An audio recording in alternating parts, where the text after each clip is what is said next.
Greetings. We are here. Somehow we made it.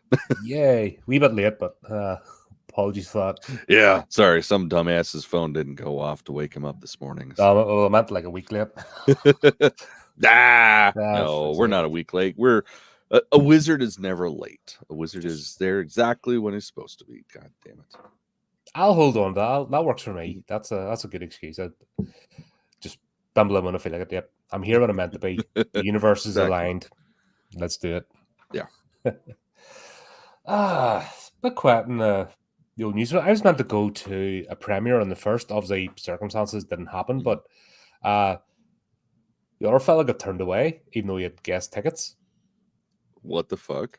So it would have been awkward if I had went down. You know, I bought my own ticket, and that's why I was okay. But the whole thing would have been awkward. So it was to see Destroy All Neighbors. Apparently, they decided to have a premiere like a month and a half after it's been released. But this is something the writer organized. That's pretty cool. And one of them independent cinemas, not a chain, but it was like an old school theater house. And yeah, just obviously with things happening, I wasn't in a position to go. So yeah, I'd said, and I even said, "Here, do you want me to send you my ticket? Give it to someone." No shakes to me, but it turns out they were all turned away. Like that's 3 or 4 of them. And there's a whole bust up of it, and you're like, how the hell the people get arrangements that got wrong? Right. It's like, especially in today's day and age. Like, I mean, you guys have assigned seating over there as well, right? Mm-hmm. That's so fucking weird. Like, I don't understand how shit could be oversold. And the thing wasn't full, because even when I went to book my ticket, you know what I mean, that row was all empty. I'm like, okay, where are you sitting? Okay, so I'll bunk right in next to you. And wasn't that thing, but just the whole organization got arsed up. Like, I'm glad I didn't waste freaking 2 hours traveling. That's crazy. Yeah, man, I still haven't seen that one. I've heard great things. Oh, so much fun. I want to goddamn see it in theaters. Like, what the hell? Stupid Utah. Yeah, I was looking forward to it, but c'est la vie, but turns out the universe was aligned right. I hate awkward standoffs like that when there's no need, or when arrangements don't get made properly. Like, and that's kind of the film industry today, isn't it? It's like they don't get the basics right. They can't even distribute properly. Like the fucking admin work, they can't even get that right. That's how screwed up they all are. And a writer can't book tickets or guest spots, or I don't know whether he was going to be there or what the score was. I was just going blind, because I was invited. But yeah, you can't, something like that you don't get wrong. That's embarrassing. Yeah, that's so weird. Well, and that's I believe it's the fucking theater. Like, they're probably trying to double dip and get people to buy tickets while they're there. Because usually when that shit happens, like when you four-wall a theater, it means you like literally like are renting that theater. So any tickets sold, that money ultimately ends up getting split between you and whoever was financing the purchase of the theater. So it's like, what the fuck is going on? It's so stupid. Yeah, like I said, I'm coming from this completely as an outsider, so I had no ins and outs of whatever was involved. But it's a movie I've already seen and reviewed it. It's fun. It would have been fun to go just for the social aspect. Yeah. But there you go. It's freaking, people need to wind their necks in. Honestly, just fucking do things properly. It's not hard. Right. That's why I'm burnt out, like with the working world, because I'm sick and tired of constantly dealing with people who just can't do the basic shit right. Yeah, no, it's fucking stupid. It's like, I'm no exceptionally intelligent person, but God's sake, every year I feel more like a genius when I see the fucking clip of people. Yeah. Still having Velcro shoes on, you know what I mean? It's like, what the hell's going on? Yeah, the world's a hard place to live in just because of other people. Yeah. But anyway, I forgot to even, sorry, my head isn't still playing, but to make the world better, at least we can smell good. Right, there's a hell of a segue. And close enough. That's We could talk about that right now if you'd like. Yeah, that'll work. Yeah, this has to be the most random thing to be produced ever. So, oh, that's the wrong one. Yeah, that's why I was joking about that. Oh my god! Right, sorry. Right, I'm down to talk. I'm suffering from the same problem here. Let's try it again. Yeah. See, these numpties that can't do anything right. Honestly, you freaking need to get. Shouldn't be allowed. I shouldn't be allowed in this unsupervised. It's all right. Just use the excuse that it's early. In my time zone. Okay. Right. Yeah. So I'm. What's it? I can't even remember the word now. Just to see. Coming out in sympathy, tiredness. Yeah. That's exactly what it is. That could have been cool. That one is a cool intro. That was a cool segue into it. It was. I fucking arsed that up big time. I am pretty stoked on this though. Like, I'm not gonna lie, I am a fucking loser when it comes to candles, especially when it comes to.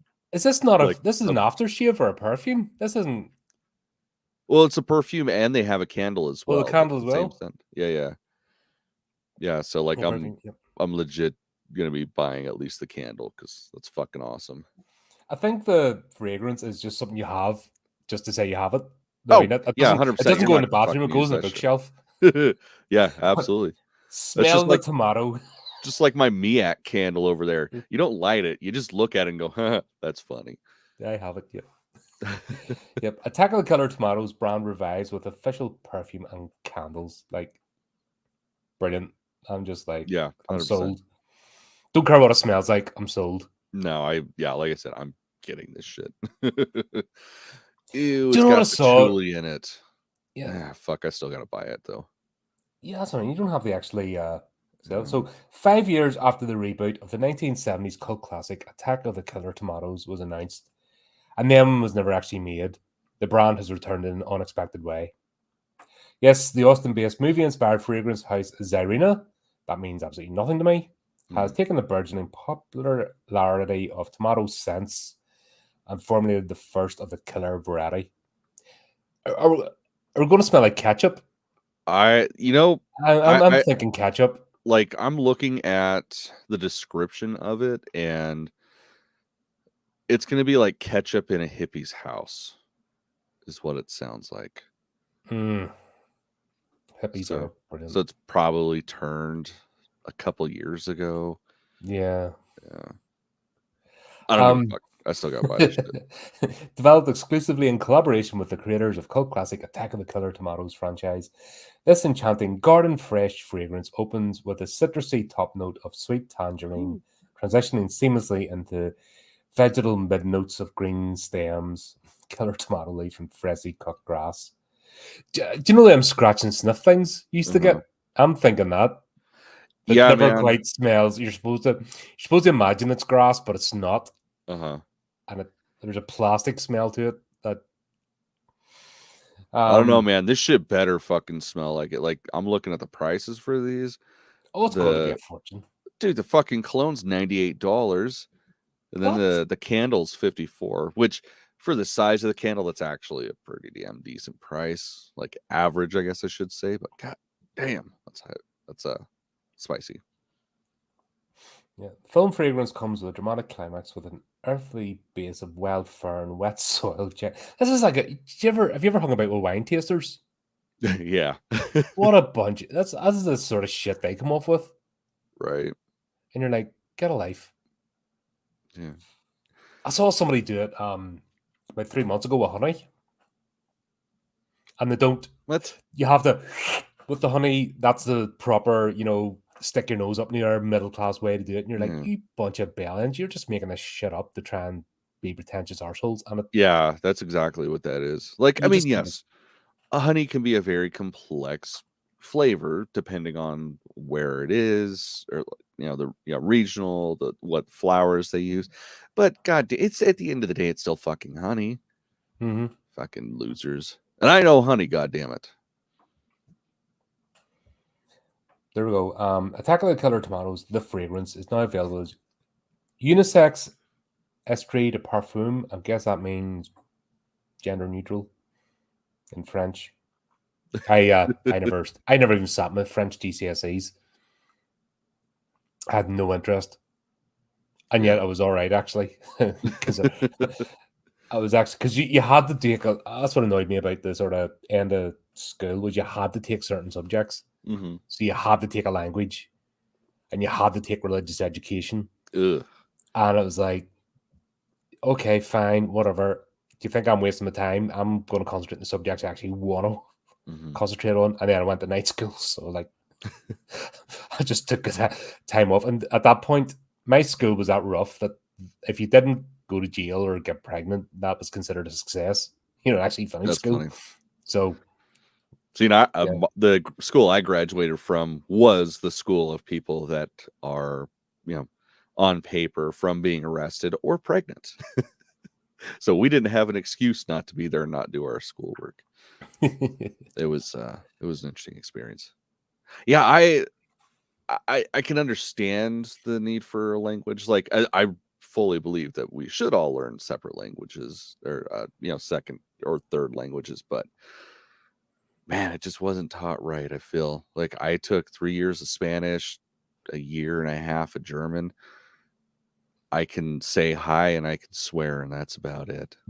See, we had Spanish as an option. I probably would have took it, but we had French and German, 2 enemy countries. Yeah, that's weird. You know what I mean? Yeah, why do I want to learn the language of my enemies unless I'm joining the MI6? Yeah. Who hate us still to this day. Those they're just veneer of friendliness, but they're enemy countries at the end of the day that absolutely despise us. So it's like, fair enough. And obviously I was on the other side of the fence, so Irish wasn't an option, and I wasn't doing that anyway. Because if I didn't want to speak like a paramilitary, if you ever hear an Irish Republican trying to speak Irish, it's the most tragic thing on the planet. Yeah. Like, okay, mate, right. That's funny. But yeah, I never outside of my circle, I don't like talking to people unless I have a reason to. So I've noticed people that like languages are the type that'll bimble in their room and just go talk to anybody. That's their kind of personality, which is not mine. Fair. If I don't know you, let's spend a few months to get wiser in you. But I'm not. Hi, I'm your best friend. Blah blah blah. There you go. So this fragrance is also available in a soy blend candle, in a tomato red tin with a VHS inspired label. The fragrance will be released as an air freshener in late March for variants of other films in the franchise, including Return of the Killer Tomatoes, famously one of George Clooney's first roles. Costa Dillon, franchise creator and writer, commented on the collaboration. It's exactly how I envisaged Killer Tomatoes would smell. But we'll be smelling a reboot anytime soon. Oh, that's great. Yeah, you know what? Just for honestly, just for comedic value for collectibles, yeah, I'm down for it. They need to sort that price out though. Yeah, man. If they could cut that shit in half, I'd buy them tomorrow. I mean, if I get drunk enough, I'm sure I'll buy it because, at least the candle. But man, those covers are fucking great. I love that shit. Yeah. And it kind of kills me that they are like, oh, it spawned 3 sequels. Yeah, motherfucker. It spawned 3 sequels and a cartoon series. Come on, get your shit together. Oh, God. Remember that? I vividly remember the cartoons. That's cool. I only really kind of remember the first movie. Yeah. I love that clever language. Home entertainment. That's cool. Yeah, that's hilarious. I definitely want those cases on my VHS collection. Fun times. Yeah, we need to. That's actually one for the list. That's a Chris franchise. We need to get him involved with it. Absolutely. I think Chris is the one. All the sort of comedic ones. He's the guy for that. Yeah, man, and that's a good series. Like that first movie is so fucking brilliant. It just had no reason to be as good as it was. But that's the best type. It's just once again, that's what we've talked. ad nauseum. When something's made with a bit of heart in it, and people just genuinely want to tell a good story or just have fun making something, that always translates. And you forgive everything else. You forgive budget, you forgive effects, because you understand the limitations when you know that there's an attempt there. It's like a lot of movies today when they're dialed in. I'll just make it because of, and it's only horror. I'll just make a horror movie till I make it big. That screams at you from the TV. Yeah, that kind of mentality is fucking stupid. But there you go. Right. Okay, let's try this again. This one, it's so stupid they can't find an article because it's like I found it. I found it. Oh, you did? Okay. I had to go and do some quick search in there while we were. I was like, that's how I found out. Was I think it was Bloody Disgusting posting about it, but we finally have the dates for fucking Killer Clowns from Outer Space, the video game, and here we go. goddamn, I can't be more excited. Like this, I've got the trailer going right now while we're talking about it, and god damn it looks beautiful. It looks just like how the movie feels, and I couldn't be more excited for it. So there we go. Killer Clowns from Outer Space, the video game, officially announced for June 2024. This has been stop-start for what, about 2 years now? How long have you been, actually longer than that, man, because I signed up for the beta probably like 3 or 4 years ago. Never did get access to the beta though. No, because the thing has been messed up. It's been stop and start, and right, here's the game. There's well, you know what?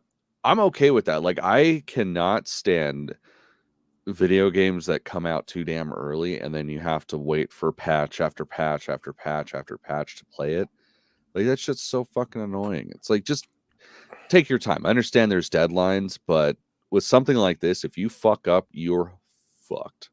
Yeah. Well, sure. What was it? God, I can't remember. There was a game that came out. It was a complete scam. Yeah, it was Cyberpunk. No, it was a zombie one. Zombie one. It's supposed to be a zombie survival game. And what they've done is it just made one patch and it came out, and then the company disappeared. There's a whole big thing about it. Huh. Was it Back for Blood? No, I think it was a single word title. Oh. There's a whole furore. It was a couple of months ago. There was a whole furore about it, but as I had no interest in it, I didn't bother covering it. Gotcha. But yeah, it was just a complete scam, and Steam were having to refund left, right, and center. Yeah, and then the company miraculously, disappeared like 2 days later. Of course. Yeah, man, that shit, it drives me insane. It's like, anybody that truly appreciates this kind of shit is fine with waiting. Now, I mean, of course, it sucks to have to wait, but I would rather wait a couple extra years and be able to play something that's fun, that actually works, than not. Well, sure, look at the Evil Dead game. That was patchy as hell. And then they put all the single player stuff, like, past it later. But you were kind of stuck with that game that if you weren't in a team of 4, no chance. Yeah, man. I've done that shit before. Like, that's why I don't play that game anymore. Because, well, fuck, even like the single player shit's next to impossible. But yeah, that game, it's fun, but man, it's rough. Yeah, and I thought there might have been a bit more location, like going through the town and stuff, not just the same set of woods, which was a bit frustrating. But anyway, back to this. One of our most hotly anticipated horror video games here in 2024 is Killer Clowns from Outer Space, the game, which has finally been given an official release date this week. Killer Clowns from Outer Space, the game, invading Xbox Series XS, whatever that is. That the latest one? Yeah. PS5 and PC, 4th of June. The game is coming along 36 years after the creators at Chiodo Brothers released the cult classic 80s movie, which does not need a remake. Fuck off, everyone. Even thinking about it. Leave it alone. Unless it's the fucking Chiodo Brothers doing it, I want nothing to do with it. I mean, I'll still watch it, but I don't want to. And the good news is the Chiodos are finally heavily involved in the game, so that's good. I was looking at it on Steam, and there's a whole section on the human characters. Like, if you're getting killer clowns from outer space and you're going to play as a human, what is wrong with you? Well, I don't think you have a choice. You I'm not play sure. as both? What's that? No, look, take on the role of the iconic killer clowns. Cooperate in a team of 3 players, utilize unworldly abilities, hunt humans with zany weapons, and plan your alien invasion. Or fight back as a team of 7 brave citizens of Crescent Cove. Explore the city for valuable loot and weapons. Avoid getting captured by clowns. Try to survive the alien invasion. But if you're playing this game as a human, what is wrong with you? Well, I wonder. This is not why we're getting this game. I just wonder if it's going to be just like most other franchise games, where it'll be, random. Because it's like, why wouldn't you want to be the fucking clowns? It's like that's the coolest part. Yeah. And I hope there's a fun element to this, and it's not one of the like Evil Dead game that is just going to break you. Yeah, I mean it's got like wacka moments, but it's not funny at the time. You're like, this is bullshit. Yeah, so hopefully they've got it. No, I mean, obviously people want a hardcore game. There's the levels for that, or the maps, but I hope there's an easy old fart mode where someone like me can just go like, right, and just put an hour and a half away, zapping things. Yeah. With no actual emotional investment in completing anything. It's just run around a game. I was really disappointed about the Puppet Master game. It was another one that you should have just been running around like knocking humans, but the humans were like impossible. They were the Nazi agents. Yeah. And you were getting wiped out. I think the only one that really did any damage was Drillhead. He was the only one that could actually take him down. Like the rest were hopeless. Yeah, man. I kind of gave up on that game pretty fast, which is a shame too, because I paid for all the extra skins and shit. Because like, oh yeah, Puppet Master. I fucking love this franchise. Why wouldn't I buy it? And yeah, that's very frustrating. Yeah, but why did they do that? Yeah, it's like we're the target demographic, goddammit. The old fucks that used to be really good at video games, and for some reason you hit 30 and you just stop being good. Yeah, just it's the old hand-eye coordination. I guess. You try to live in denial, but things do slow down. Yeah, I guess that's what it is. But yeah, just have a, like I said, just have a super easy mode or something. Just the, casual play, just call it casual play and just sorted, because then you'll get I'd be streaming for hours. It was just casual play, me going about zapping things. I'd be, flipping streaming away and just happily giggling. But when you're getting wiped out, like I'm terrible at first-person shooters. See, that's the thing. Like I think I'm good at them until I play with other people, and then it's like, holy shit, I fucking suck. Yeah. I just don't get it. But there we go. I think we've seen the trailer before. Yeah, man, that shit's just so good.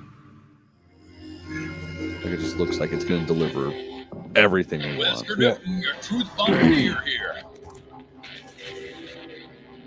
We got us a kind of a clown. That's cool graphics. Yeah, man, it looks beautiful.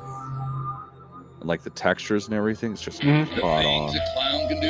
That's what frustrated me about the Evil Dead game. It was so grainy and dark, you could hardly pick anything out. And often mighty creative. Yeah, they got big shoes for a reason, folks. See, that's what I want to do. I just want to run around zapping people with popcorn guns.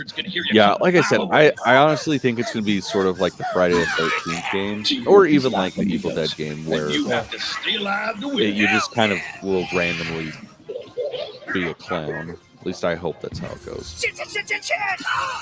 Because I mean, looking at the description of like the pre-order content through Steam, like you get like a special clown character, so you want to kill those clowns. Hopefully. Think like a Beverly Hills surgeon and give those real clown wives a nose job. Oh, so good. Clowns are here. Clowns are now. God, I think the graphics for that's brilliant. Yeah, man, it's fucking beautiful. I'm so excited. Like, I wish I had a next gen console to play it, but not enough to actually spend a couple $100 to get one. So this will definitely be one that I'm busting out the old. Yeah, that's why I play for 100% PC games, because I'm just like, nah, no interest in consoles, because I'm not going to buy that many games. I'll just sit there taking up space. See, I just justify it because most of them have 4K readers, so it's like, instead of buying a 4K Blu-ray thing, I can just get that, and I can play video games occasionally, but mostly watch movies. Yeah, like, that's honestly pretty much what my Xbox is used for. It's for playing 4Ks. That's about it. No, that was an option at one point. Remember, I was asking you, and I'm like, and then the more I thought about it, I'm like, I can't be bothered. No, PC's definitely the way to go, and it ends up being cheaper most of the time, anyways. Like for games and shit. Yeah, it's just the upgrading nonsense. There you go. There's two things. At least a bit of good news. Things to look forward to. Yeah, definitely. It's a lovely change from the bleak. Oh God, they're doing this. Yeah, that is I am sick of that. We've been I've been kind of lucky. Sort of last month or so, it hasn't been that grim. At least so. At least that's one thing. The horror genre, it doesn't follow the normal conventions of Hollywood, and kind of does its own thing. But it's just so random. Like, it's been like, news wise, it's been really quiet. But we just know it's all coming. Yeah. Well, and it's I'm sure a lot of it has to do with the fact that, you know, we're gonna start seeing the repercussions of the big Hollywood strike here in the coming months. Well, coming year, really, but yeah, it's But I'm fine with that, because there's tons of independent stuff. That's the thing about horror. Like, there's more independent creators than mainstream stuff. There aren't that many independent action movie directors. There's always an independent horror director for some reason. Oh yeah. But the rest of the genres don't seem to have that vibe about them. And I remember me saying this last year, like, here's your chance, folks. This is hold whatever you have back to this year, and this is a year you get, do deals with cinema, get, book a screening.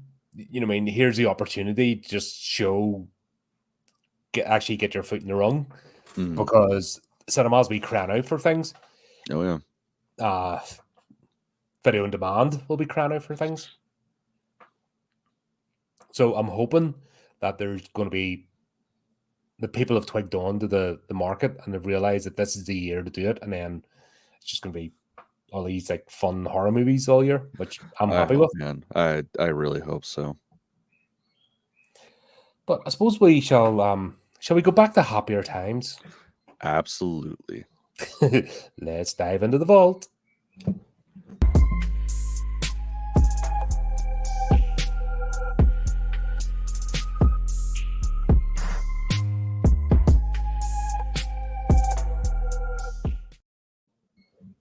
Hey! Hello, Victor. Nice of you to visit. So, we are talking about Hatchet. We're going to be talking about Hatchet, motherfuckers. Yeah. I'm so excited. But I can't believe you finally just now seen it. Yeah, I watched it again. Was it yesterday? I watched it again yesterday, and yeah, brilliant. I love the camera work on this. Yeah, Will Barrett, he's fucking amazing. And he's so versatile too. Like, you would never be able to tell what movies he's done, because he's able to just fully engulf into the vision's director and everything. Amazing. Yeah, that's what we need more of. Just people that love it. But yeah, I just picked this up randomly. I know we had talked about it for ages, and I'd meant to pick up all four of them. And then it was just out one day, and it was in the second. There's a secondhand chain over here called CEX, CEX, and it's all secondhand Blu-rays and DVDs and box sets, and does games. You know what I mean? It's just all reconditioned stuff. Now I started, because I'm down the main town, I started poking my nose in. I'm like, bargain was like £2 or something. I'm like, I'm having that. Yeah, absolutely. You're stupid not to pick it up if you don't. Yeah. I had no idea. Like, this is honestly like every well-known horror actor decided we all want to be in a movie together. How do we do this? Well, it's so funny because like it literally all stems from Kane Hodder.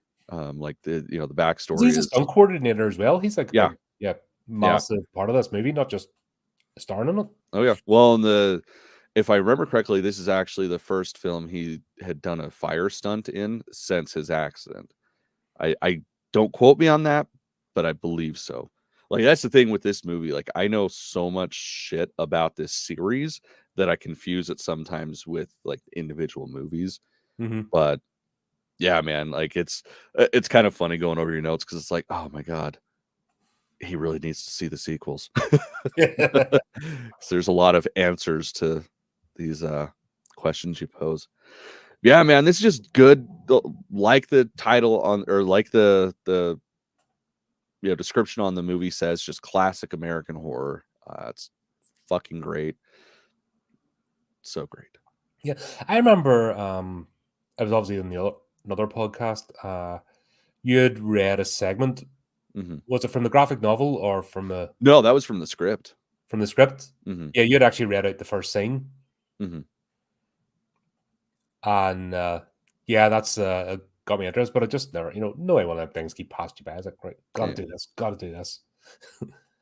So here we are, but because with Kane Hodder, with Tony Todd, Robert Englund, absolute legend, and the fact that these people are happy to take side roles and not be the main characters, like almost cameos, it's like fair play to you. Oh yeah, well, it's like Robert Englund, if I remember correctly, he was only on set for like an hour and a half. They had him for like 2 seconds, and he's got like one of the most powerful roles in the movie. Yeah, you got that old school sort of the swamps in Louisiana, and they're all that, and the set for this is brilliant. Like, honestly, I think that they've obviously blended it in with the location, but in the back of your head, part of this is a set, but they've shot it so well that it really does blur. Yeah, man, that's one thing in all 4 of the movies thus far, they've been able to pull off, because it's like each movie, the budget got less and less, so they're able to do less and less, but you still get the same feel of, just this first one. Fantastic. Yeah, that'll be. I think that might be a recurring thing. Yeah, man, we're gonna have to. I'm so excited for you to watch the sequels. Just the way him and his son are like bantering and that, and I friggin' hate that word. The Q word. It's always was a slur, and I hate the way it's bandied about now. It just always sets my teeth in the edge. Yeah. Just but then again, once there's Chris on, hey man, hey, wonder where the hell you were. Shit. Yeah, it's like the stream is not complete. There's no Chris. It's gonna write and be like, hey man, are you okay? Haven't heard from me yet, bud. But once again, using this language, it has context. And that's what really pisses me off about the PC brigade today. This is not being said calling somebody queer is a good thing. Like, both the characters get their comeuppance. The dad gets his comeuppance. I mean, they're victims, but still, they're not celebrated. And that's fine. You know what I mean? That's good to use language like that, because at least it lets you see that it's not done in a complimentary way, or it's not acceptable. I just we had all that shit sorted out, you know what I mean, in the 90s, and these fucking idiots today just it's like they're trying to go back. We need to go back to bring the tensions all back so we can refix it. You're like, how about do something useful with your life, you fucking morons? But hey, right, it's like, I understand, having your own identity, and that's important to you and shit, but it's like, shut the fuck up. Yeah, but let's I think it's we use certain words in the UK. It's really offensive over there, but that word queer has always been a slur. And I just every time I hear somebody say, I just you know what I mean? Mm-hmm. It's like rappers throwing the M word about it. It's like, yeah, it's not honestly, a nice man, word, so there's no reason to use it. That's pretty much how I hear it. And it's like, I get it, because just like how they reappropriated it for, I hate to say it in a positive spin, but like it's their word now, not, but it doesn't work. Super bigoted words. It But it's actually like, stokes more division. If it's a horrible word, just leave it as a horrible word. Don't use it. Don't denigrate yourself. Yeah, just leave it the fuck alone. Yeah. But hey ho. Never change words. But another thing as well, this has done great for our KPIs, because the first 5 of this movies, we have our booby quota for the entire year. Like, we need not show another booby ever for this year, and we're sorted. Like, yeah. Well, it's funny too, because it pretty much covers all the boobs for the entire franchise. But also, it kind of messes with the trope a bit, because normally in a horror movie, if you get your boobs out, you're dead. Mm-hmm. But it must be in this movie, if you get your boobs out more than 5 times, you're dead. You know, they've kind of changed the rules a bit. Yeah. Do you know what? I could smell that scene, the Mardi Gras scene. Yeah. I could actually smell the sweat and vomit and stale beer. And I'm like, oh my God. Yeah. And that's just the natural funk of the French Quarter in New Orleans. Like, the only difference between their depiction of Mardi Gras and just a standard Thursday through Sunday night is there was more beads. Like, I've been there, not during Mardi Gras. And yeah, like Thursday night comes, there's a fucking jazz band that plays the cars out of the fucking French Quarter, and it's just nothing but fucking rich white kids getting fucking shit faced in the streets. It is miserable. Yeah, just not. Even when I was a kid, I had no interest in that sort of stuff. Like, I never liked the clubbing scene or anything. You know, I was never interested. I like my comfort. Yeah. I don't mind getting down and dirty, but as long as I can get cleaned afterwards, I'm good. Yeah. I think I've told this story before, but I remember one of the times I was flying over your neck of the woods, and it was like 9 o'clock in the morning, the flight. Mm-hmm. And of course, you're in the airport. It's only right you have a beer.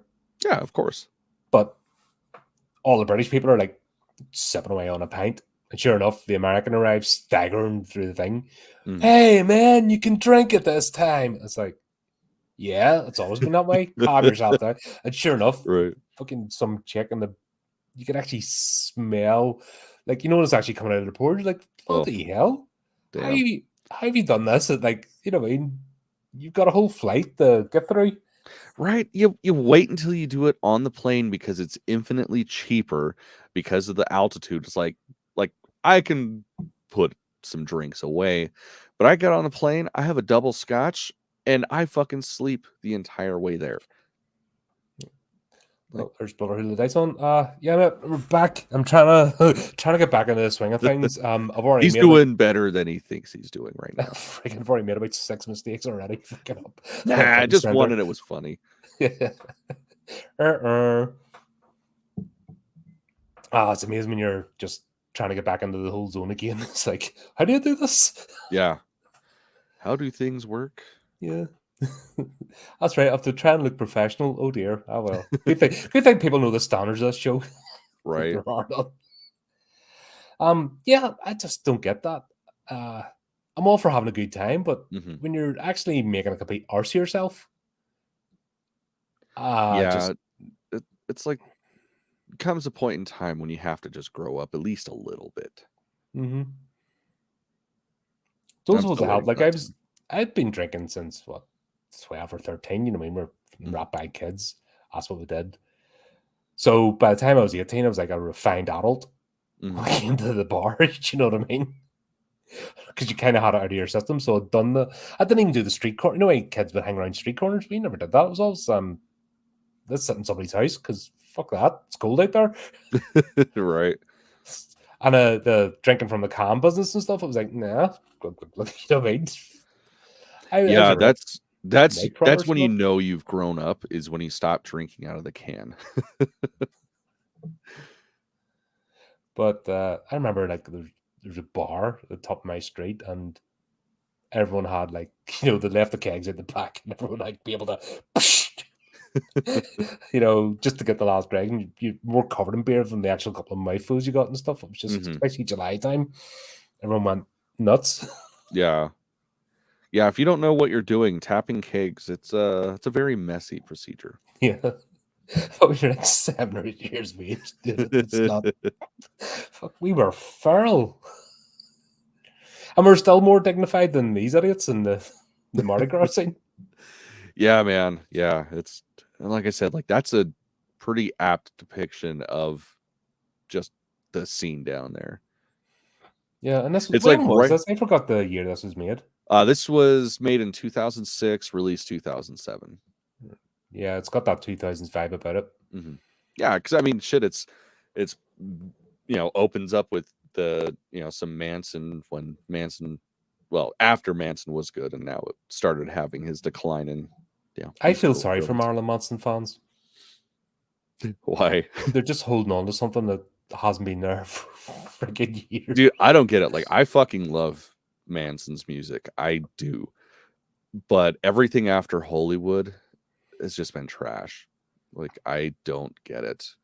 And I'll talk to other Manson fans and they try to explain why it's good. And it's just like, no, man, you're doing just that. You're holding on to something that's not actually there. Yeah, you're reaching. It's like, calm down. But when did Manson and metal music become the theme tune for the frat boy? Because that did become a thing in the 2000s.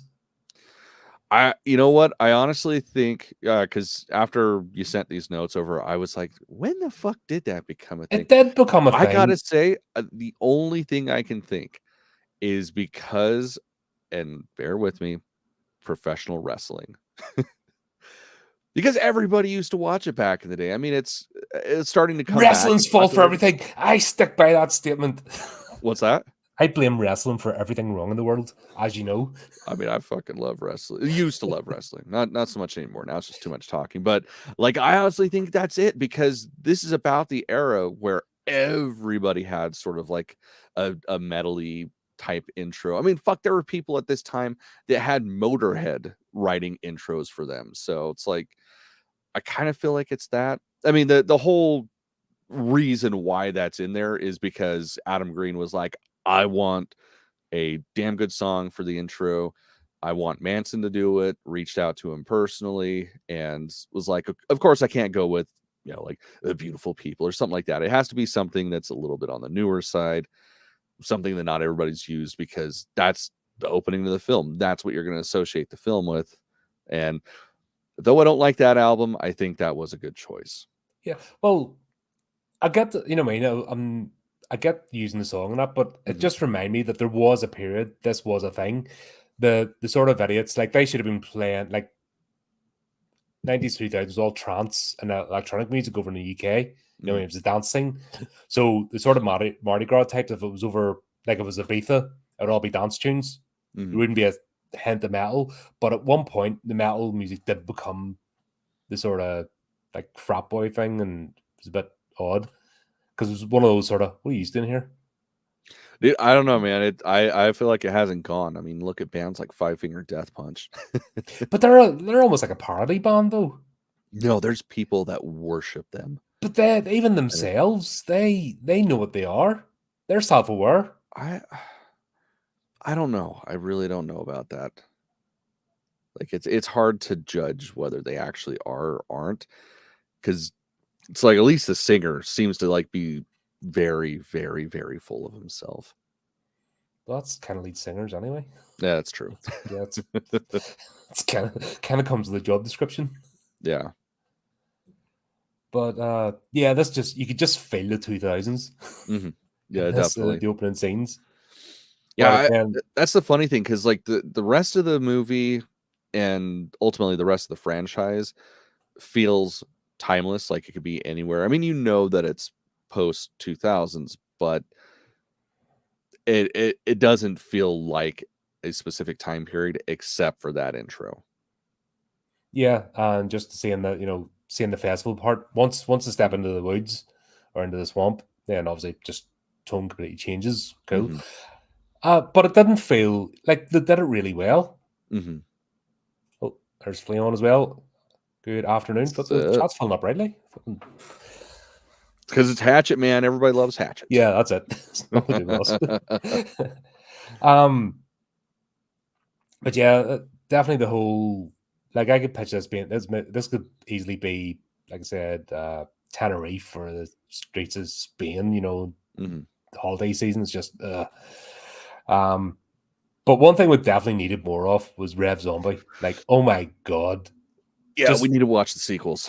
Tony Todd's just like, I'm not even trying here. I'm just gonna camp it up and have a laugh. And I'm like, well, so that's the funny thing with Tony Todd's method. Like, he's notorious for, like, before they start shooting, going through and fucking with everything on the set just to get a feel for what feels right to him.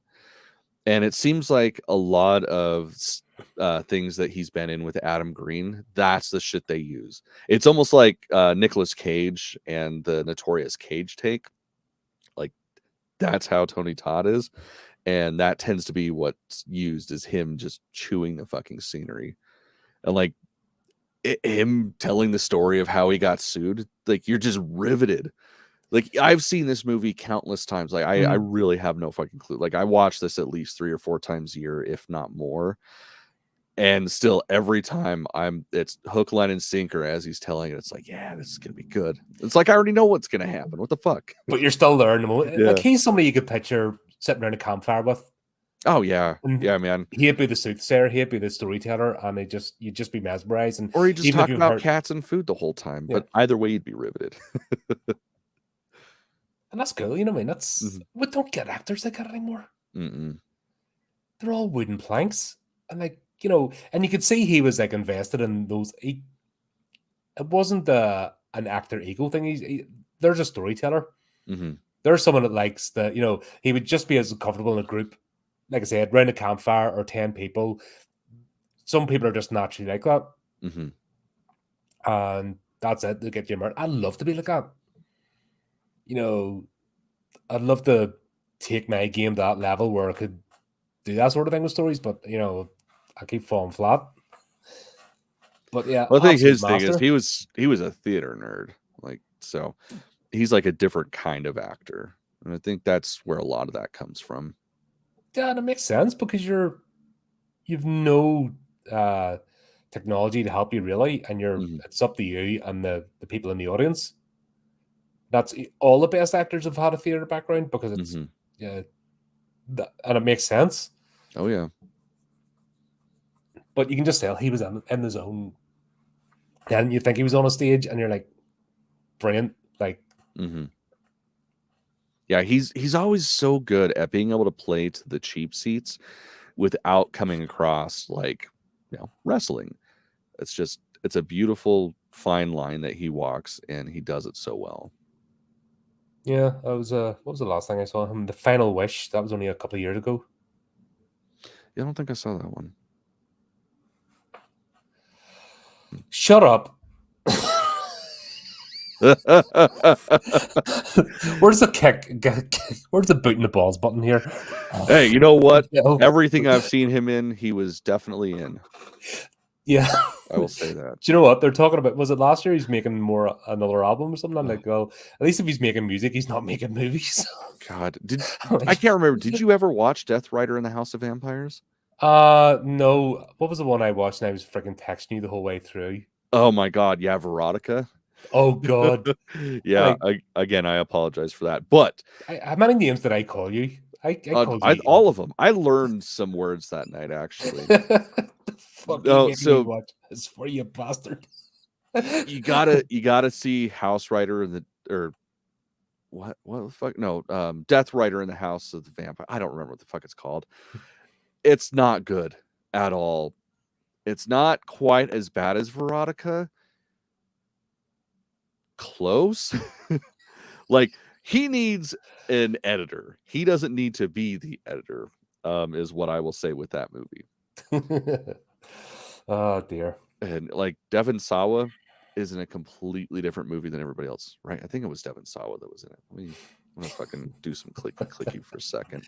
Oh dear. No, well, thankfully we don't get any of this with this movie. It's just everyone's on board. And the thing is, as well, even with these, like this is it's a straight up slasher, but once again, you're invested in the characters, even the side characters, and the fact that they let the younger ones get a moment to shine.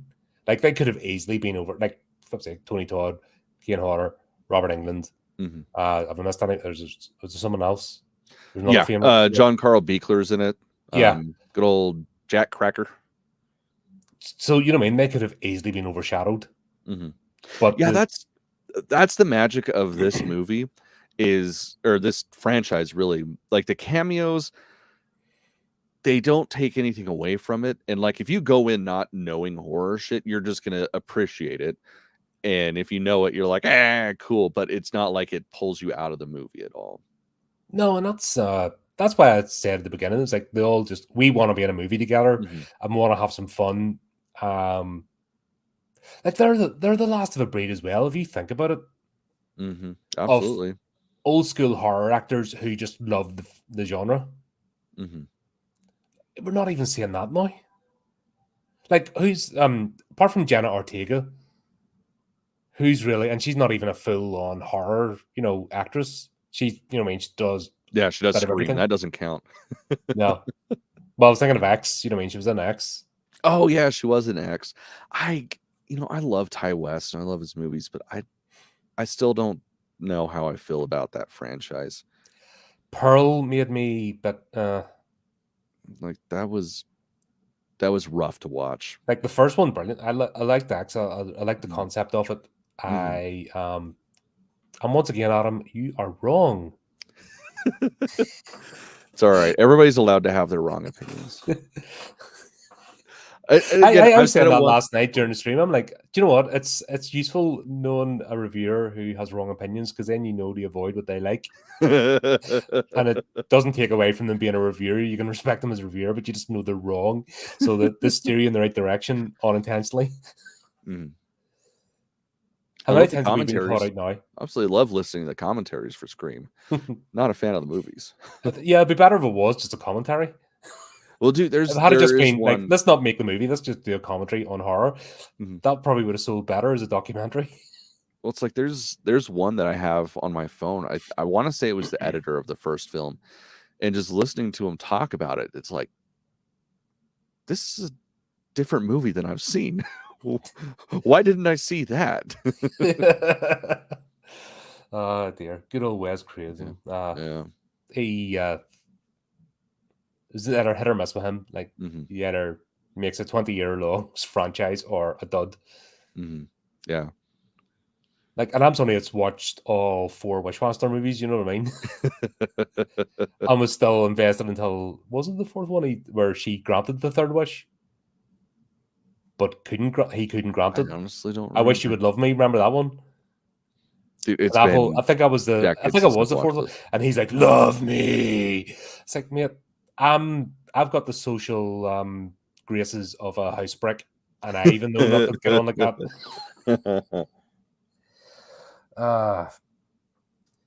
But yeah, the whole, and you knew the wee guy who was doing the tours. You knew he was up to something, and he was chancing his arm, and it's all, I mean, there's nothing really surprising about this movie. That's the thing, but you're still invested and going along with it.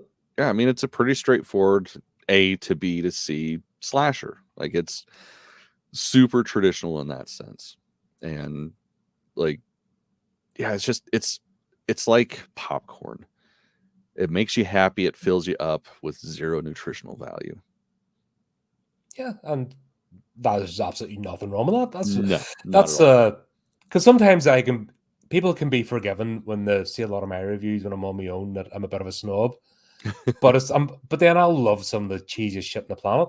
I think it's all about the intention of the movie. Yeah, that's the thing. Like, I feel like that is being a true horror fan, though. Like, you are a film snob. I mean, you look at shit like A24 movies. Like, those are pretentious fucking movies sometimes. And it's beautiful. It's amazing. You love it. Like, the you other have to be in night, the zone. You have to be in a particular mood to watch an A24 movie. It depends on the movie for me. Like Hereditary came on the other night, and we just sat down and watched it. Like it was just one of the, I don't even remember what we were on, just randomly popped up, and it's like, oh, yeah, I could watch it, and it just engrosses you the entire fucking time. But then, next night putting on something like this and enjoying ourselves just as much. Yeah, I think that's like I said, I think that's what being a true horror fan is. Do you think that's the enigma of the horror fan, that the other genres can't get their heads around? Because they really have a struggle with horror fans. Mm-hmm. Like the other genres just can't get their heads around what we're about. Mm-hmm. Well, I think it's because of the fact that horror it is just it's all encompassing. Like you will get different genres in this one genre. Like again, A24, like those are pretentious art films in most cases. You get shit like this. There's action in it. There's comedy in it, and that's one of the hardest sells with this was, when the marketing team was making the trailers. It's like if they lean too hard into the horror, people are going to be disappointed when it's funny, and if they show the jokes, then people are going to be fucking taken aback when there's some brutal ass death and gore. But of course, the true horror fans, you can see the trailer, and it's like you get the little hint of either in the trailer, and it's like, oh yeah, I'm on board. Yeah, and there's nothing wrong with. I think this is the problem as well. Everyone's trying to market to this broad base with and that's why movies are just grey now and bland and beige, and you can't market to everybody. Market to your base, and you've got a loyal following. And we're the idiots that'll buy a flipping bottle of perfume when it comes out 40 years later. Yeah, at 100 quid. Do you know what I mean? That's your long-term base, and then the enthusiasm for it is what brings other people in. It's like people with social media have forgotten that word of mouth still exists. Yeah. They think that they'll get the algorithm right on social media, and the same 10 people with 100 sock puppet accounts say it's okay, that's the actual customer. And they're completely missing the point of just, you don't have to market to everybody, market to the base, and then the thing will take care of itself. And this is it. Like, there's loads of slashers I've panned because I feel like the movie's disrespecting me. I feel like they're treating me like I'm stupid, and I'm just going to swallow any shit. You know what I mean? And then I'm not a fan, but this, I didn't get that feeling at all. I just felt like, yeah, I'm making a horror movie. We want to make a fun movie. We're not doing anything spectacular, or we're not going to subvert any expectations. You know what you're getting, but we're going to have a bit of a blast along the way. Yeah, they weren't trying to reinvent the wheel at all. No, and I'm good with that. Why not? It was funny that Kane Hodder was playing his dad as well, as Victor, playing the dual roles. You're like, yep, why not? Well, and that was part of really good as the father. That was part of the agreement with him coming on to this movie, because first time filmmaker. I mean, not first time filmmaker, but first time filmmaker for the most part. And he's like, sure, I'll do it, but I want a face role. And he's like, obviously, yes, we'll give you a face role. And he reprises that a couple of times in the franchise. He did it well, it was a good role. Well, that's the thing. Like, he's a great actor. It's just you don't think about the fact that he's a great actor because he's always behind a mask. I'm usually playing a silent sort of character.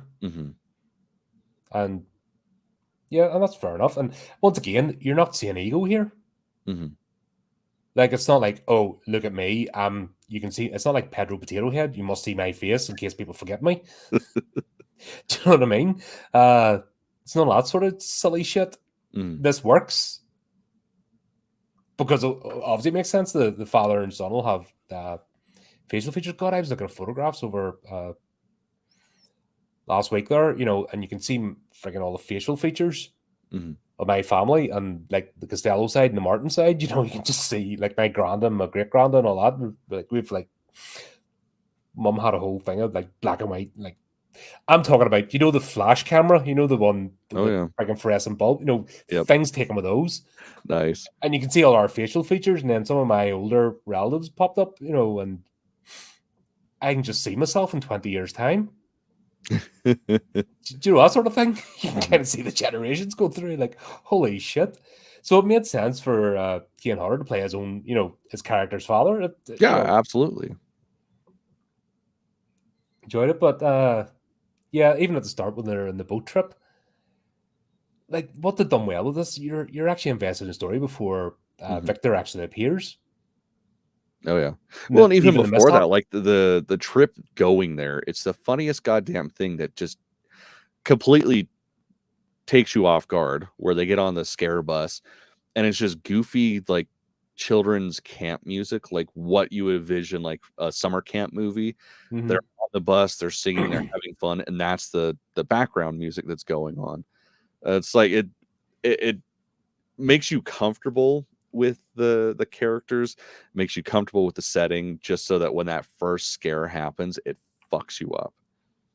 Yeah, and that's my argument with slashers. That one thing they do wrong with slashers is they have them like fall over, like Guess Who, they just plank over, and you have no personality just because they focus on the action side of it.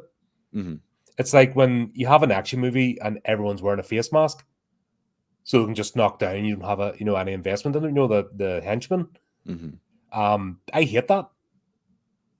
It's just annoying. It's okay doing it once or twice, but when they do it for every movie and it's so obvious, and they do it with slashers that every character is unlikable because they just want to get them out of the way as quickly as possible, and you're missing the point. You wouldn't have to focus as much on the effects if you just had a bit of characterization. That stuff's cheap, right? And then when the death happens, you've got an impact, and there's nobody actually unlikable in this. No, because like even the unlikable ones, there's you still want them around. You want to see them survive. Yeah, because they're actually, like, even the wee guy that's doing the tour, he just came down from Detroit. He's taking an opportunity. What's he doing wrong? Yeah. Like, at the end of the day, he's doing nothing wrong. He's charging. He's not ripping people off in a sense. In charging. Well, I mean, how many tours have you been on where you pay that sort of money and it's disappointing anyway? Oh, did you see that thing? Have you seen that news article with the Willy Wonka experience in Glasgow? Oh yeah, yeah, man, that was some shit. Like, I wouldn't be asking for my money back. I'd be punching somebody in their fucking throat. I would get my money's worth. Now that's ripping people. That's taking the piss. That's like, what the hell's going on here? But this wasn't this wee fella. He even had the boat. It all started up. So see, I've done the Honey Island Swamp tour before, and yeah, that's a pretty good price, $40. So there you go. I love that scene. Yeah, can you swap me? Why can you not afford it? No, I'm just not paying for this shit. Yeah. Like, fucking, you'll do me, mate. Yeah, no, that's a true believable friendship right there. Yeah. Like, begrudgingly goes with him, but bitches the whole fucking time. But of course he's gonna be there because it's his friend, and they're there for his friend ultimately. Yeah, because he knows he's going through shit, and that's it. But you're gonna, you're getting abused along the way, and that's, people need more of that.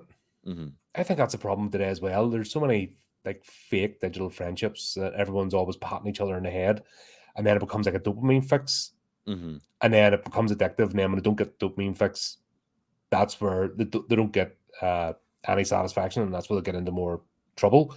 Where that old school sort of mates taking the piss and bitching and like, get over this, fucking pick yourself up, man. That sort of stuff. That is cathartic. Yeah, and honestly, it's more helpful than people just kissing your ass the whole fucking time. Like, be real. Yeah.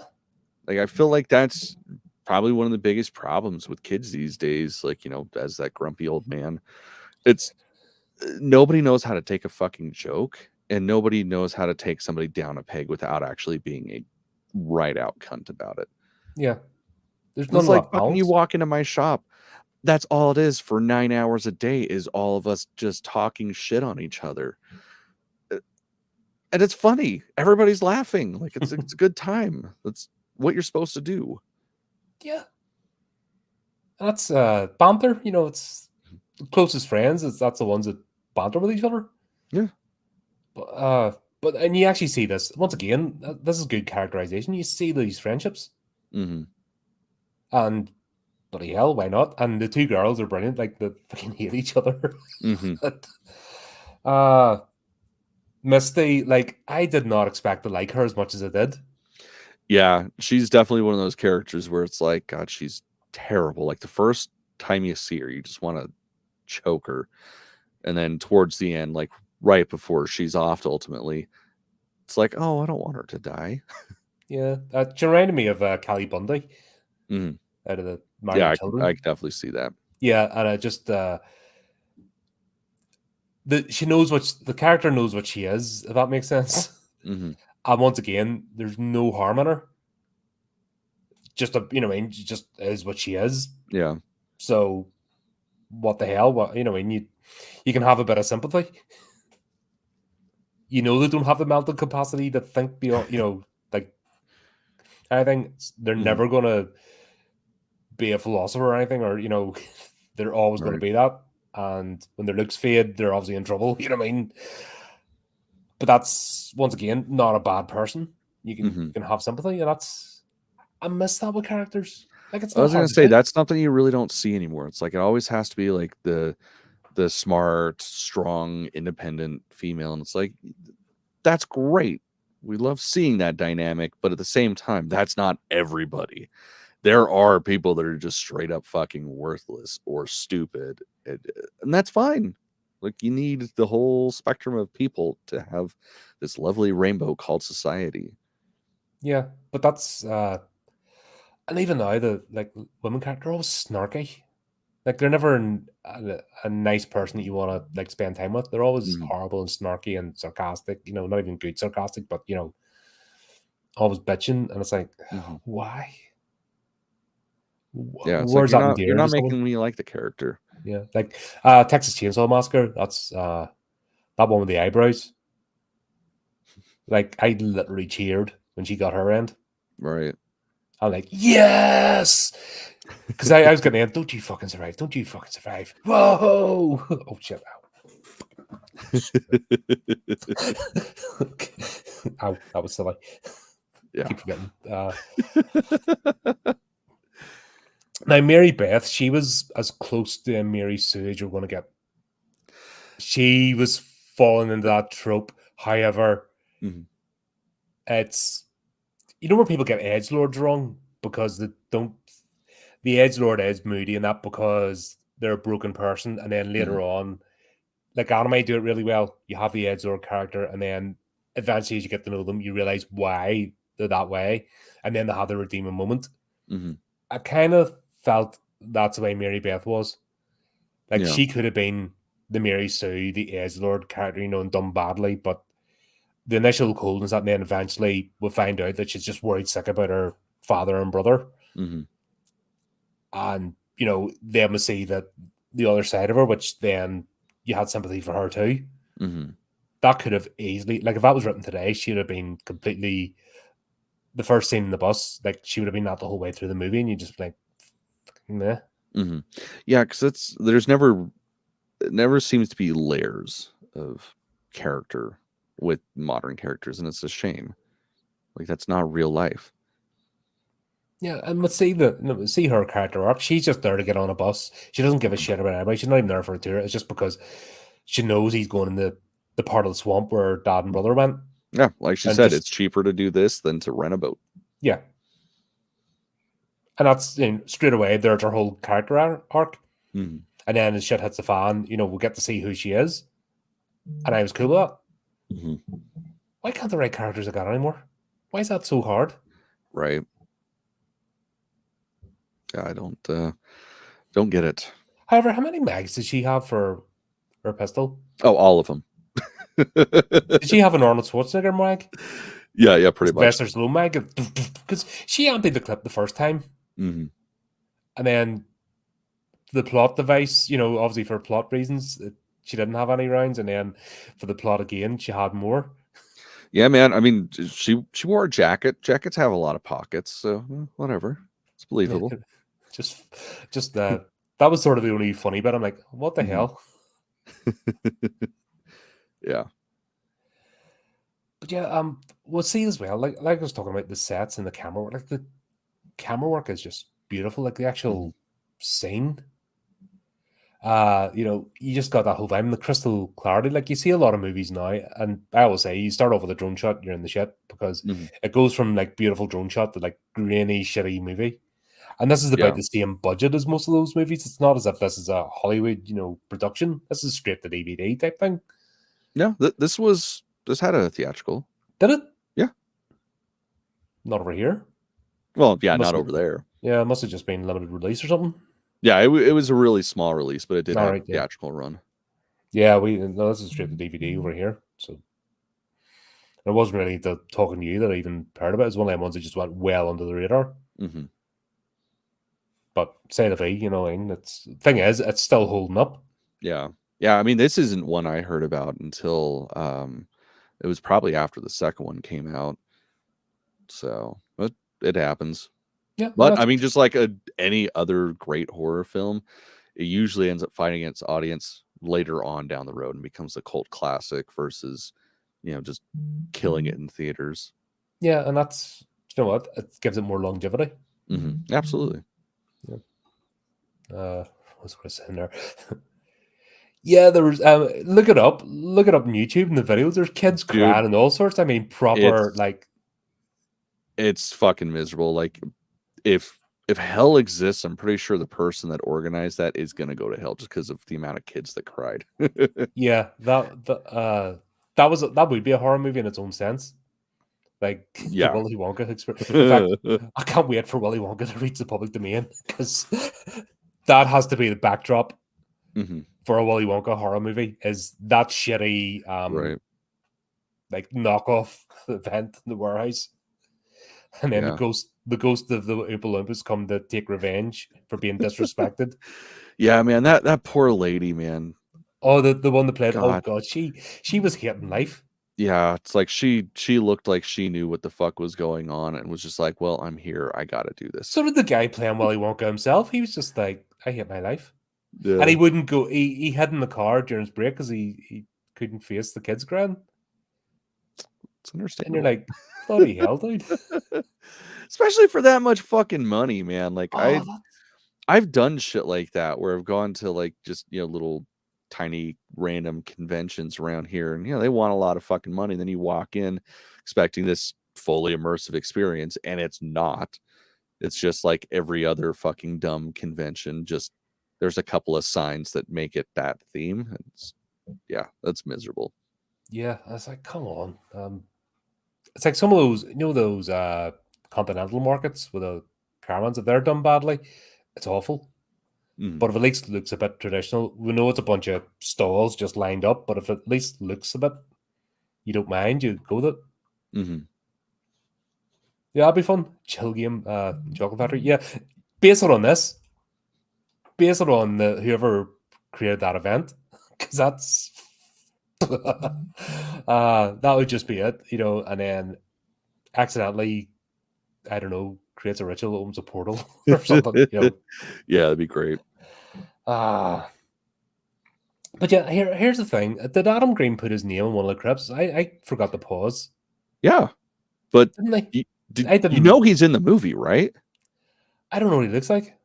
Yeah, he's in the movie. He's one of the guys. I'm not familiar with him. You know what I mean? It's only through you that I've he's not. But yeah, no, that's the thing with Adam Green. Like, he puts everybody in it, including himself. So like, he's in it, the producer's in it, the fucking DP's in it, his wife, his ex-wife was in it. Like, everybody he knows that could be on set was on set, on screen. But that's the kind of vibe you got from this anyway. It's like, yeah, let's all jump in, make a movie, and be part of it. Well, and that's literally what this was. This was like as close to a guerrilla set as could be done at this budget level. There you go. Yeah, but it didn't feel cheap. That's the amazing thing about it. This does not feel like a cheap movie. Well, and it's amazing as you go through the franchise too, because like they got fucked royally, like beyond fucked, like still getting fucked actively. And the last movie came out in 2018. But yeah, like each film, as the production goes on, is a smaller and smaller budget, but none of them feel like it. Yeah, but that's but studios annoy me, honestly. They're arseholes. Yeah, absolutely. If a studio came along that broke that trend, God, you'd get some amazing stuff. Mm-hmm. But also, as well with the horror genre, it kind of needs a wee bit of that. Not too much of it, but a bit of that. I think a horror movie with a bloated budget becomes sanitized. Mm-hmm. You need that. That's kind of the spirit of creativity with horror creators, is that having to build things off a shoestring. So I can understand a bit of it, but if something's doing well, fucking reward people. Jesus Christ. Yeah, you think that's how it would work? Yeah, not well, I've found it, in my own personal experience with work, I find out it's not the case. Oh, Right. you're trying. Oh, I'm gonna screw you more, and let the lazy bastards of just fucking crack on. Right. Cheers. Mhm. And then somebody, Colin, why do you keep quitting jobs? Let's think about the pattern. Right. What's the common denominator? It's Yeah. not me. I have never been fired from a job for not performing. Mm-hmm. I've never actually been fired for a job. I've never been fired from a job, full stop. And definitely never been fired for not performing. That's not my issue. My issue is fucking getting shafted and getting sick of it. And then as you get older, you're like, no more. But that's unfortunately the problem with people that are creative and do a good job. Oh, you didn't need much of a budget, so you don't even need as much this time. Blah blah blah. We're gonna ring you to you're broken, and then wonder why something fails. Yep. Or wonder why the next sequel isn't out yet.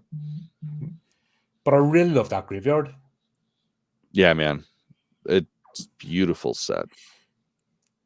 And we haven't even talked about the kills because honestly, they were just part of the plot. Some of the greatest kills, period. Like Miss Primadio, her death is so fucking good, especially because it's all done in camera. Just some real simple editing tricks, but it's fucking great. Yeah, I love the way as well that they do that. In the way some of these are so slow. Like not in this movie, but slasher movies, the kills are so slow because obviously, if you do things at full speed in front of the camera, it doesn't look well. But the way he done the editing, that he actually made things speed up, like twisting people's heads off and stuff. But the edit that he just moves that wee bit faster, and I'm like, brilliant, so clever. Yeah. And they didn't have Victor Crawley hiding about in the shadows for like half the movie. Like when he appears, that's it. Yeah, because I mean that's the character. Like he wouldn't necessarily hide. I mean that kind of changes as things go on, but that's for a different discussion. But yeah, no, he's a fucking ghost, and he's not a fully there mentally ghost. So yeah, why would he hide? He would just be full send, just out and decimate. Yeah, and that was like just a whirling ride, but you also had enough pauses for breath. Like the pace, the pace in this is brilliant. Like the entire movie. Like you don't feel like they spend quite a bit on the intro, but you don't feel like it's time wasted. No, not at all. Because you're in it gets you into the world, and then when the kills start, even between them, there's enough pacing that you're still getting to see the character's reaction. And as they start getting thinned out, the desperation appearing. Yeah. And like I said, that has more impact when you've actually grown to like a character. Then you're like, oh shit, yeah. I mean, we're going to make it. That's the thing. It's not always 100% necessary with slashers, because of course that's what we go into slashers for, is to see the deaths. But it does definitely help if you like the characters and you don't necessarily want to see them die. Yeah, because that's the impact. Sorry. Playing some Hatchet 2 for you guys, apparently. But yeah, just the pace in this as well just was nicely went along, and why a lot of slashers will waste a lot of time again, and they're just like boom, boom, boom, boom, boom, and you've no time to breathe. This was giving those little bits in between that, oh shit, they're gone, are they gone? They don't know, the sort of chaos, the confusion as it all happens. And yeah, I don't know, absolute ride, absolute blast going along with us. Yeah, man, it's just, again, it's a popcorn movie. It's so fucking great. Yeah, but once again, it shows that you can have a popcorn movie that's got longevity and actually a bit of effort put into it. Oh yeah. So it is possible. Well, and the crazy thing is, like the confidence that he had in himself when he was making this. Adam Green, of course, is who I'm talking about. With that ending, like just that abrupt black ending. Yeah. Like that was him going, yeah, I've got sequels lined up. They're gonna happen. And even if it didn't, this works well as a standalone movie. Oh yeah, absolutely. Absolutely. So yeah, I'm sorry, I'm about to sneeze now. I'm doing well today. But yeah, all in all, I had a really great time. Loved it. Got on board. It's a slasher flick, but it's still got enough depth in it without trying too hard that you're invested. No, I'm looking forward to seeing what the sequels are like. Oh man, I really cannot wait for you to watch them. I'm so excited. Like it's something that gets better and better like as it goes on. Like especially as you delve into the lore of Victor Crowley, get more of the backstory, like with him and his dad, their interactions. Like it gets so good. Excellent. There you go. That was fun. Oh yeah. Glad we got this to cheer ourselves up because yeah, there has been some planned shit out there. Yeah. Yeah, it's pretty fun that we have to go back almost 20 years to have something that's fun. It's bad, you know what I mean? I hope the pendulum's going to swing. And if it's going to happen anywhere, it's going to happen in horror. Because yeah, horror's kind of got caught up in the last 2-3 years with all the cultural nonsense and kind of drunk that Kool-Aid, so to speak, and it's suffered. But the thing about horror is it's self-aware, and yeah, we're always the weirdos and nerds, and eventually balance will find itself, and it's only a blip in the radar in terms of the genre, where we're watching other genres absolutely tanking and getting destroyed, where just a blip, and we'll get back to where we're meant to be again. But there you go. That was cool. What else we got coming up? We need to do another Sunday, something random. Yeah, definitely. That'll be in the cards. I think we need to get Steve and Chris on again, do another one of those because that was something along those lines because that was a blast. But yeah, later on tonight I've got Lee Rozelle on doing an interview, so independent author. So I'll be back on later on tomorrow. Internet willing, because apparently Steve had a telegraph pole knockdown, which is messing things up. Oh shit! But we'll be doing the Quatermass experiment and starting on the Hammer Horror series of movies. Hell yeah! So that'll be fun, and as usual, loads of stuff happening. So just as I say, keep up to date with the channel, do the typey clicky things, and until next time, keep it creepy, keep it horrific.